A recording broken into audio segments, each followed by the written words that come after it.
Hello everybody! Today we're going to talk about the first movement of the Concerto for Trumpet and Orchestra by Alfred Desenclos, Incantation. The idea is not so much to delve into the historical or philosophical context or in the experiences lived by Desenclos in the middle of the 20th century, although I consider it's very important. Also the geographical context, France, but it's true that we have to be clear about some idea that I think is essential to change a little the concept that, in general, we usually have about this work. Obviously, everything from my point of view. It's true that Desenclos is a composer who is out of his time. He's not the only one, but he's one of them. Let us bear in mind that this concert Incantation, Thrène, Danse was composed in 1953. The musical current that prevails either in France or in Germany is not the one that our composer develops. He labeled himself as a romantic. In his music, there is a clear regression towards the previous period, towards musical romanticism, and also in our head, especially among trumpeters, we pigeonhole this concept in the contemporary period, which is still a concept that lends itself to confusion, since 1953 is not a contemporary of mine or of those who could be watching this video. It's a term that is used lightly and that is devoid of meaning. Regardless of the language, the writing, his style is undoubtedly charged with that romanticism, post-romanticism. There are concepts that will help us a lot to understand this work, although we won't elaborate on them. But it's true that he drinks from esoteric, mysterious, theosophical sources and so on, that are reflected in the colors, harmonic musical texture that are especially found in the second movement, which we will talk another day, but also in the second section of the first movement in the tricarm where the mute is used. Before I give you my opinion about the first movement, I would like to give you two ideas or images that I always have in my mind and help me understand what I want to capture or look for in this incantation. One would be the third movement of Mahler's Third, the post-horn solo, and what it means to the composer. And the other one would be the Disney movie, Fantasy, and the scene of the apprentice of sorcerer with the music of Paul Dukas, how Mickey Mouse is dominating and even how this whole use of magic gets out of hand. Don't forget that Incantation, French, is translated to the English as spell, incantation. The first movement is loaded with something that was characteristic of the music of the 19th century, of the Romanticism, a return to the past. Let's not forget that in any musical artistic style there is always a rejection of the above. The present has always been considered to be better than the former, and there has been a very obvious contrast. In this case too, there is a return to the ancestral, to the ancient, to the pagan, not only to classical antiquity as it happened in the Renaissance, but also to the ancestral mystical myths. We have to unite the strong influence that Elena Blavatsky had on the music of Desenclos, as well as on the other composers such as the Russian Scriabin or the French Éric Satie. Taking into account and going back to the example of Mahler's post-horn solo, as it represents or symbolizes that voice, obviously everyone can think what they want, that it comes from far away like a demiurge, a creator who comes to put order in that prevailing chaos, that voice that from far away restores order in all that disorder. For me, is a continuous struggle between orchestra and trumpets. The trumpet could represent the sorcerer, the great magician, the demiurge, the creator, that higher entity that is going to put order in this episode that is being created between soloist and orchestra. This whole section, I think we just play notes. We don't usually have an idea what this passage could be. Obviously, I give you my opinion, but it's true that it's important to separate these two states. The frenzied confusion of the orchestra and the balanced calm of the trumpet. Yes, there are different sections where this is happening that I have mentioned, but I think it's important to have something beyond simple dynamics or notes. Another way in which Desenclos managed to create these atmospheres, environments, is through the masterful use of totally contracting agony and dynamics. All kinds of articulations, the extension of the trumpet register, the changes of tempo indications, large, rubato, a tempo, the games of with or without mute, with all those games so contrasting, he manages to create that feeling of chaos and order. For example, in the beginning, the first two interventions, it's like a presentation, here I am, while the third intervention is much more cantabile. Personally, I do not understand or share a generalized way of interpreting the sixth group or the direction that is usually given, making a kind of caesura before the resolution. Perhaps it's a tradition, perhaps there is some information that I do not know, but as far as I know, there is no criterion that justifies that interpretation. It also happens in the third section, the anime. The continuous contrasts between the anime and the retenuto.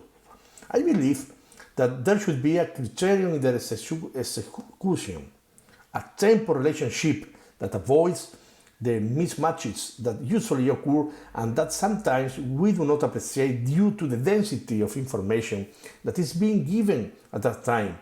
But we have to avoid these imbalances. This tempo relationship will help the conductor and the orchestra to accompany us.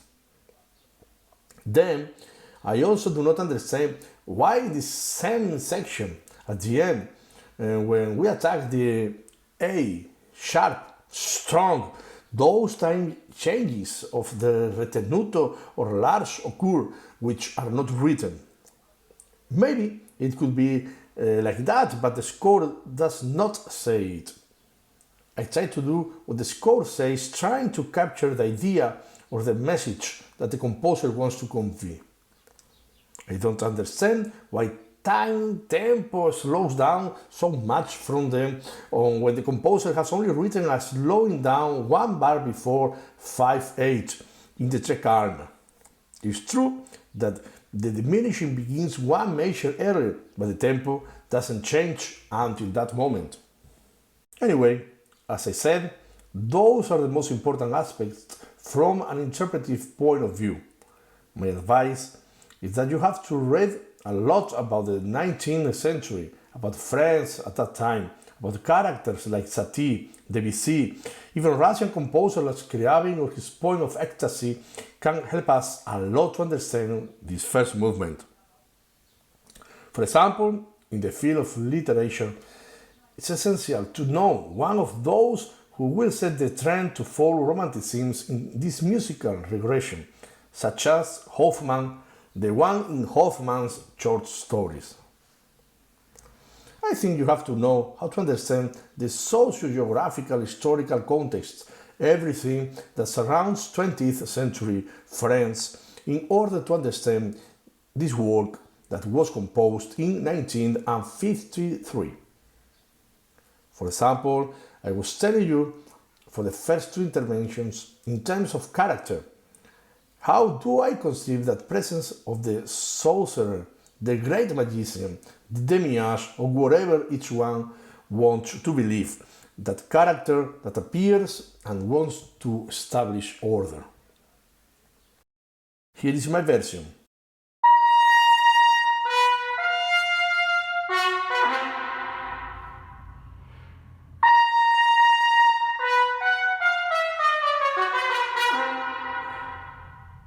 That would be my idea of how to deal with those two chords without haste, feeling well each one of the notes, the phrasing and the musical direction towards the 2/16 notes that fall in tempo. Then the third intervention I think is freer, more declaimed, much more heartfelt. We could say that the previous thing was the call and now it's the message.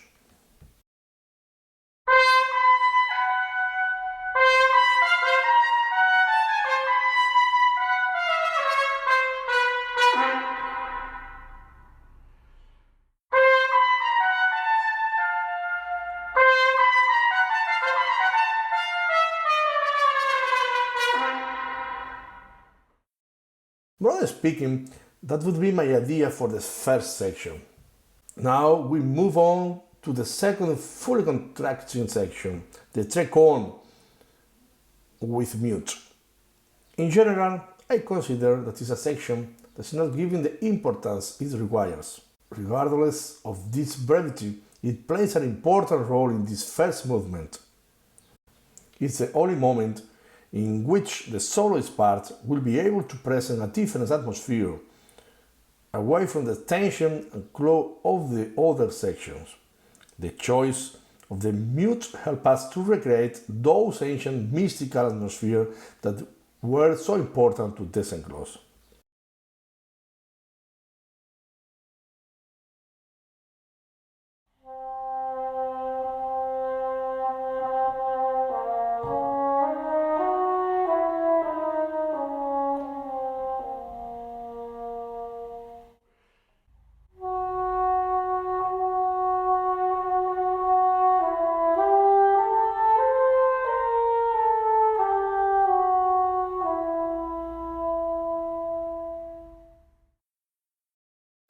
After this calm, we would move on to a new, much more animated section. An observation or advice would be that we take more seriously to do what is written. The music of the 20th century is already music where the composer writes what he wants, regardless of the style to which they are dedicated. The different agogics, dynamics, different types of articulations are written by something, and doing so help a lot to be faithful with the message of the composer. In this section of the anime, the trumpeters usually do what we want due to the difficulty, a lot of information in a short time, technical complexity, speed. I think it's important to take into account the correct metric, the headless output of the soloist part in this section. Do the diminishing well and do it where they are written, that the frullatos are made and the stop being done in the moments that they are written, not an approximate way but an exact one. The 16 note motifs may be advisable to change the articulation. Instead of making two articulations of triples, use the combination ta-ta-ka, ta-ka-ta, with the idea of ending the motif in a syllable ta that helps to further define that final. Obviously, it's optional. Try to do all the information that appears and not convey a sense of hodgepodge or lack of clarity in the message. Here is my version.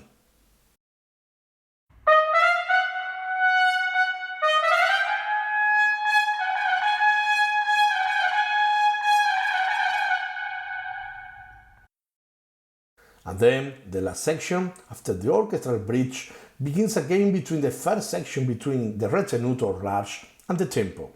On this occasion, the solo voice plays both roles. It's necessary to differentiate very well the declaimed part of the retenuto and the more incisive and heartful part of the tempo. I also believe that it's possible to keep a tempo relationship between the two issues. For example, quarter note of the retenuto equal to meaning of the anime. Pam pam pam pam para pa para pa para pa para pa Pam pam pam pam pam pam pam para pa para pa para pa para pam para pa para pa para pa para pa para pam. Everything is much clearer and it's easier to accompany the soloist. It must be recognized that in many versions, what the composer wants is not respected. The orchestra part and the soloist do not coincide where they should. Obviously, there are magnificent versions, amazing versions, but many others are not. It's good to have that idea and control of what we want to do so that it does not become a fight for survival, trying to get out of this section as successfully as possible. We must try to do everything possible to be faithful to the score and idea of the composer. Another issue would be that nothing indicates that you have to do 5-6 bars before what is written a large hold, slowing or change of tempo. In my opinion, you don't have to do anything until you get to one measure before the très calme, which has a slowing down, and 2 measures before the very calm, which there is a diminishing, which I do consider very interesting to do as exaggerated as possible. Here is my version.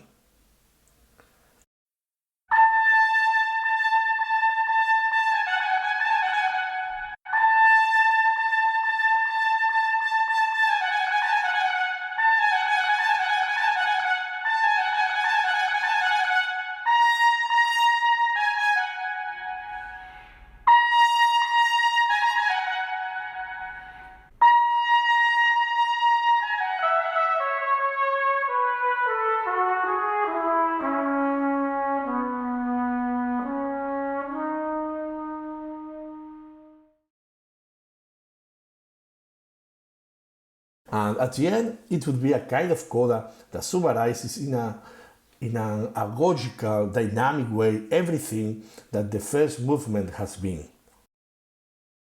From the low F sharp to the high C sharp as climax of this Incantation spell. The composer plays a lot with the metric figurations and concludes with large using the same rhythmic and interval figurations as the beginning. A truly tremendous ending. Here is my version.